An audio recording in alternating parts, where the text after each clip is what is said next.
तो सेल्समैन पे ना मैंने बहुत सारे पहले वीडियो बनाई हुई है, क्योंकि सेल्समैनशिप एक ऐसी चीज़ है जिससे आपको बहुत ज़्यादा प्रॉफिट मिल सकता है। तो उसकी वीडियो मैंने पहले बहुत बनाई हुई है, तो आप जाके मेरे यूट्यूब चैनल पर उसको देख सकते हैं। तो अभी ये कुछ और पॉइंट डिस्कस कर रहा हूँ जिससे आप एक सेल्समैन बन सकते हो। देखो, कितने मर्जी आप सक्सेसफुल हो जाओ, मतलब कि आपको ये लगे कि हाँ मैं अच्छा सेल्समैन बन रहा हूँ, जितनी ज़्यादा आप सीखोगे, आप किसी मर्जी से सीखो, जो आपको सिखा सकता है ना उन लोगों से सीखो आप। अगर आप सीखोगे तो इसमें फ़ायदा आपका ही होगा, क्योंकि आपकी तरक्की आपकी होगी, क्योंकि इससे रिटर्न आपको ही मिलेगी।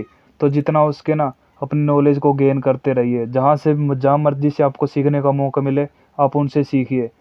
तो स्टार्ट करते हैं। नंबर 1, तो जब भी आप किसी नए कस्टमर से मिलने जाओ ना, तो आपको पहले ये करना है कि आपको एक पेपर पे लिखना है कि मैं क्या सवाल पूछूंगा उनसे, मेरे क्वेश्चन क्या होंगे, सामने वाला क्या आंसर आएगा। आपको पहले इमेजिन कर लेना है कि सामने वाला ये आंसर दे सकता है। तो आपको ये पहले पता चल जाएगा कि वहाँ पर क्या टॉपिक डिस्कस होने वाले हैं, आप उनकी तैयारी पहले ही कर सकते हो। तो अगर आपको किसी से मिलने जाना है तो आप एक दिन पहले ये सब कुछ लिख लो कि मुझे इतने लोगों से मिलना है और मुझे उससे ये बातें करनी है। तो इससे आपका काम आसान हो जाएगा। तो नंबर 2, अपॉइंटमेंट फिक्स करिए। मान लो आपको किसी बड़ी पार्टी से मिलना है, आपको उनसे मीटिंग करनी है, तो आपको करना ये पड़ेगा कि आप पहले ये देखो कि कौन ऐसा बंदा है जो मतलब उसे भी जानता है और जो मुझे भी जानता है। तो आप पहले उस बंदे को ढूंढो। मान लो आपको किसी बंदे से मिलना है ना, तो आप पहले उस बंदे को ढूंढिए कि हाँ ये मेरी अपॉइंटमेंट फिक्स करवा सकता है। फिर उनसे कोई टाइम रख लीजिए कि इस टाइम पर मैं ना आपसे मिलूँगा और आपसे बातें करूँगा। तो आप पहले ये सब कुछ करके और फिर आप अपनी तैयारी कर सकते हैं। मुझे ये बातें करनी है उस बंदे के साथ, तो आप पहले ही लिखोगे। और हाँ, आपको ये तय करना है और उनको ये बताना है कि मैं समझ सकता हूँ कि आपका टाइम बहुत कीमती है, आपका थैंक यू जो आपने मुझे इतना टाइम दिया। तो उनको ये बताना है आपको। तो उनसे कहिए कि मैं आप बातें करने में मुझे बस सिर्फ 5 मिनट चाहिए आपके।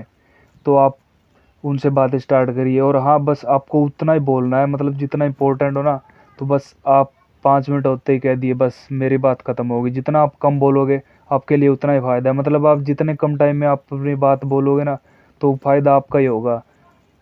नंबर 3, अपने कस्टमर को कोई बात बोलनी है, मतलब कुछ मनवाना है आपको, तो आप उनसे ये कहिए, अगर आप मेरे भाई होते ना तो मैं भी आपको यही सलाह देता कि आप इस प्रोडक्ट को यूज़ करके देखिए एक बार। तो आप ये बताओगे कि हाँ आप मेरे भाई की तरह हो, तो लोग आपसे ज़्यादा जुड़ेंगे, मतलब आप पे ट्रस्ट करेंगे। आप नया प्रोडक्ट बेच रहे हो, आपका प्रोडक्ट अच्छा है, तो आप ये बताइए उनको कि अगर आप मेरे भाई होते ना तो मैं भी आपको ये सलाह देता कि आप एक बार इस प्रोडक्ट को यूज़ करके देखिए। तो ऐसा बोलोगे ना आप, तो लोग आपसे कनेक्ट होंगे। तो नंबर 4, आपको जो बातें बोलनी है क्लियर बोलना है, कॉन्फिडेंट होकर बोलना है, आपको घबराना नहीं है। हाँ, आप नर्वस हो सकते हो, आपको पता है जब भी आप नए लोगों से बातें करने जाते हो ना, आप नर्वस होते हो, सभी होते हैं, जितने बड़े बड़े सेलिब्रिटी है ना वो भी होते हैं। तो आपको बस नर्वस होना है, कोई बात नहीं, नर्वस सभी होते हैं। आपको बस कॉन्फिडेंट से बात करनी है। आप 1 मिनट नर्वस होगे, 2 मिनट नर्वस होगे, उसके बाद आप आराम से अपनी बातें बोल सकते हो। मतलब आप नर्वस होते हो, कोई दिक्कत नहीं है। आपको अपनी जो भी बातें है ना, जो भी आपको उनको बताने हैं, वो आप पूरे कॉन्फिडेंट तरीके से बोलो, थोड़ा क्लियर बोलो उनको। आप धीरे धीरे बोलोगे उसका भी कोई फ़ायदा नहीं है, आप बहुत तेज़ी से बोलोगे उसका भी कोई फ़ायदा नहीं है। तो आपको मेंटेन करना पड़ेगा आपको।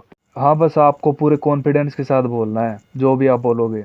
नंबर 5, अपने 1 डे 1 वीक 1 मंथ के टारगेट पहले ही लिख लीजिए कि मुझे इतने टारगेट अचीव करने हैं। आपको अगर आपको टारगेट मिलेंगे, आपको क्लियर होगा कि मुझे ये टारगेट अचीव करने ही करने हैं, तो आपका माइंड अच्छे से काम करेगा, उस टारगेट को अचीव करने में आपकी पूरी हेल्प करेगा। और एक बात ये है कि इससे फ़ायदा ये होगा आपका, आपके पास क्लियर गोल होगे ना, तो आप जल्दी अचीव करोगे उस काम को। अब आप ये देखो कि जिस बंदे के पास गोल ही नहीं है अचीव करने के लिए, वो बस फ्री बैठा है, उसका दिमाग बस इधर उधर की सोचे जा रहा है, ये वो, तो वो कहीं नहीं जा रहा। आप उनसे बहुत बेटर हो। आप मतलब आप अपने टारगेट लिख रहे हो कि मुझे ये टारगेट अचीव करने हैं। अब आप ये करो कि मुझे ये टारगेट अचीव करने, मतलब आपको अपना टारगेट 6 दिनों में पूरा करना है।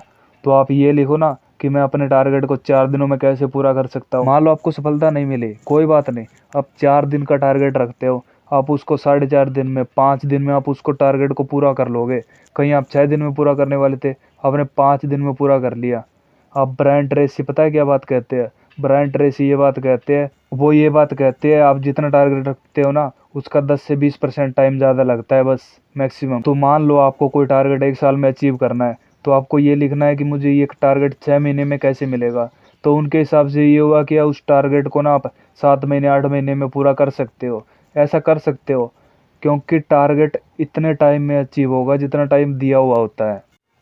नंबर 6, आपका जो कस्टमर है वो कोई काम करता है, मान लो वो किसी चीज़ का बिजनेस करता है, तो आप उनसे ये पूछ सकते हो कि आपने कैसे स्टार्ट किया। उनकी पूरी जर्नी सुनो आप, क्योंकि अगर आप उनकी सुनोगे तो वो आपसे कनेक्ट होगा, क्योंकि ऐसे बहुत कम लोग उनको मिलेंगे जो उनकी पूरी बातें सुनते हैं।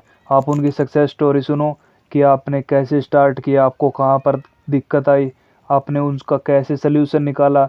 आप जितने हो सके आप पूरी क्लियर बातें सुनो उनसे।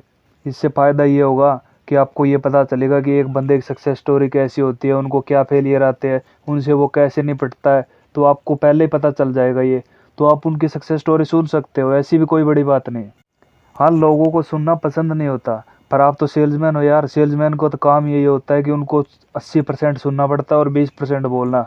तो आप सुन सकते हो, आपको सुनने से इतना ज़्यादा बिजनेस मिलेगा, तो आपको फ़ायदा ही है इस चीज़ का। नेक्स्ट पॉइंट है, अपने कंपटीटर के वीक पॉइंट को नोटिस करूँगा कि आपका जो कंपटीटर है उसका वीक पॉइंट क्या है। अब कोई मर्जी है, कितनी भी बड़ी कंपनी है, उसका भी वीक पॉइंट ज़रूर होगा। अब एप्पल है, अब ये ज़रूरी नहीं कि एप्पल का कोई वीक पॉइंट नहीं है। तो जितनी भी कंपनी है, आपका जो कंपटीटर है, आपको पहले ये देखना है कि मेरे कंपटीटर के अंदर क्या बुराई है, मतलब क्या बुरी चीज़ है जो मेरे में नहीं है। आपको पहले वो नोटिस करना पड़ेगा। आपको देखना है कि उनके अंदर कौन सी ऐसी बुराई है, मतलब किस चीज़ से कस्टमर को दिक्कत आ सकती है। तो आप उनको पहले ही लिख लो ना कि ये प्रॉब्लम आ रही है कस्टमर को, तो मतलब हम इस प्रॉब्लम को सॉल्व करेंगे, तो उससे आपको बिजनेस मिल जाएगा। तो पहले आपको ये देखना पड़ेगा, ये देखना है कि आपका कंपटीटर का वीक पॉइंट क्या है। आप उसको पहले ही किल कर दो।